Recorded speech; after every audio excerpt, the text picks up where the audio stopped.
যে নারী রান্না করার সময় তিনটি কাজ করবে ওই নারীর কপাল খুলে যাবে। আল্লাহ পাক রব্বুল আলামিন ওই নারীকে সম্পদশালী বানিয়ে দিবেন। আল্লাহ পাক রব্বুল আলামিন ওই নারীর ঘরে বরকত নাজিল করবেন। ওই নারীর ঘরে আল্লাহ পাক রব্বুল আলামিন রহমত নাজিল করবেন। অনেক মা বোনেরা এখন কিন্তু সংসারের ভিতরে সুখ চান, শান্তি চান, ঘরের ভিতরে রহমত চান, বরকত চান। বিশেষ করে যে সমস্ত নারীরা সংসারে বরকত চান তারা কিন্তু অবশ্যই এই তিনটি কাজ করবেন। দেখবেন আপনার ঘরের ভিতরে শান্তি আসবে এবং আপনার রান্না সুস্বাদু হবে এবং আপনার রান্না যারা খাবে তারাই আপনার প্রশংসা করবে।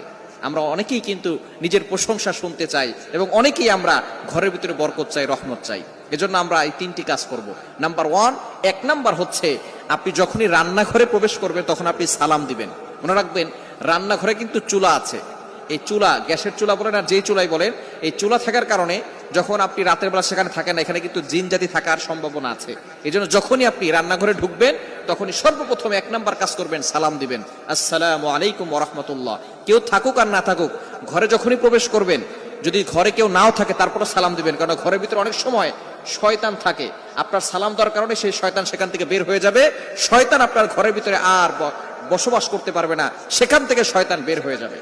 আল্লাহ পাক রব্বুল আলামিন নিজে বলে দিয়েছেন, কোরআন খুলেন, আল্লাহ পাক রব্বুল আলামিন বলছেন 18 নম্বর পারা 17 নম্বর পৃষ্ঠার 13, 14, 15 নম্বর লাইন, সূরাতুন নূরের 61, 61 নম্বর আয়াতে রব্বুল আলামিন বলেন, ফাইদা দাখালতুম বুয়ু